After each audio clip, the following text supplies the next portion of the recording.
நம்ம என்னதான் வந்துட்டு எல்லா படத்தையும் தியேட்டரில் போய் பார்த்தாலும் ஏதோ ஒரு நல்ல படத்தை டக்குன்னு வந்து மிஸ் பண்ணிடுவோம். அப்படி மிஸ் பண்ணப்பட்ட படம் எந்த படம்னு பார்த்தீங்கன்னா இந்த ஜிப்ரா படம் தான். உண்மையிலே வந்து படம் பார்த்து முடிச்ச உடனேவும் ஓடிடியில் பார்த்தேன். ஐயோ மிஸ் பண்ணிட்டோமே, இது வந்து கண்டிப்பாக நம்ம வந்து தியேட்டரில் பார்த்ததுக்கெல்லாம் தோணுச்சு. 2 மணி நேரம் 43 நிமிஷம் இருந்துச்சு டியூரேஷன். எனக்கு டவுட்டாக இருந்துச்சு, என்னடா 2 மணி நேரம் 43 நிமிஷம் எப்படா அப்படின்னு சொல்லி யோசிச்சுட்டு இருந்தேன். இப்போ ரீசெண்ட் டைம்ஸில் வந்து லக்கி பாஸ்கர்னு ஒரு படம் வந்து பார்த்தீங்கன்னா சோசியல் மீடியாவில் பயங்கர வைரல், பயங்கர ட்ரெண்டு. அதே அளவுக்கு ட்ரெண்ட் பண்ணக்கூடிய, அதே அளவுக்கு செலிப்ரேட் பண்ணக்கூடிய ஒரு படம் தான் இந்த ஜிப்ரா படமும். எப்படி லக்கி பாஸ்கரில் வந்துட்டு ஒரு பேங்கிங்கை வச்சுக்கிட்டு அதில் இருக்கக்கூடிய ஒரு கான்செப்டில் கமர்ஷியலாக வந்துட்டு ஒரு படம் பண்ணியிருந்தாங்களோ, அதே மாதிரியான ஒரு பேங்கிங் கான்செப்டை வச்சுக்கிட்டு கமர்ஷியலாக வந்து பேசியிருக்க படம் லக்கி பாஸ்கர் வந்து பார்த்தீங்கன்னா ஒரு பீரியட் ஃபிலிம்னு வச்சுக்கோங்க. இது வந்து கரண்ட்டில் நடக்கக்கூடிய படம்.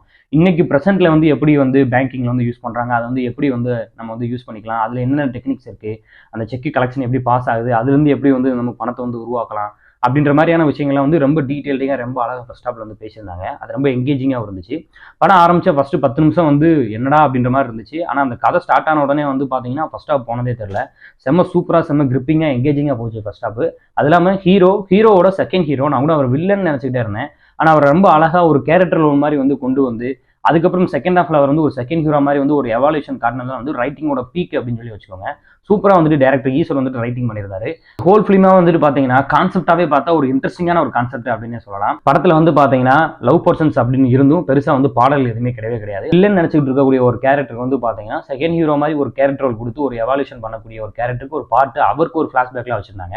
ஆனால் ஹீரோவாக போர்ட்ரேட் பண்ணக்கூடிய ஒரு ஆன்டாகனிஸ்ட் கேரக்டர் கூட வந்து பார்த்தீங்கன்னா அந்த மாதிரி வந்து ஒரு சீன் எதுவுமே வைக்கவே இல்லை. அதெல்லாம் வந்து நல்ல ஒரு நியூ அட்டம்ப்டாகவே இருந்துச்சு.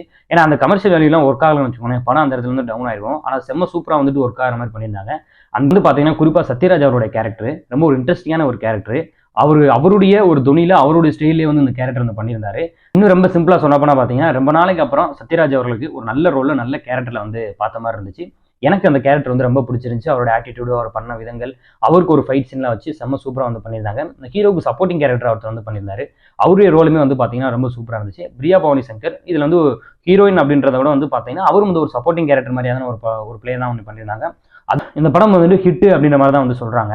இன்னும் வந்து பார்த்தீங்கன்னா இந்த படம் வந்து அந்த மொழி தாண்டி பிற மொழியிலுமே வந்து கண்டிப்பாக வந்து ரசிக்கப்பட வேண்டிய, பேசப்பட வேண்டிய ஒரு படம். ஏன்னா இந்த ஃபைட் சீக்வன்ஸ் தான் வந்து எனக்கு வந்து பார்த்தீங்கன்னா ரொம்ப ஒரு டிராமாட்டிக்காக இருந்துச்சு. கொஞ்சம் இந்த கேஜிஎஃப் டைப்புகளில் பண்ணுவோம் அப்படின்ற ஒரு மெத்தடோட வந்து கோரியோகிராஃப் பண்ண மாதிரி இருந்துச்சு.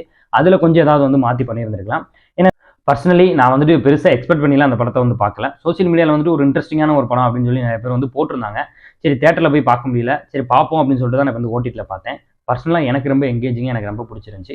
நீங்கள் பெருசாக எக்ஸ்பெக்டேஷன் இல்லாமல் இந்த படத்தை வந்து பார்த்தீங்கன்னா உங்களுக்கு சர்ப்ரைஸான ஒரு இன்ட்ரெஸ்டிங் கான்செப்ட் அண்ட் எங்கேஜிங்கான ஒரு படமாக இந்த படம் இருக்கும். நன்றி.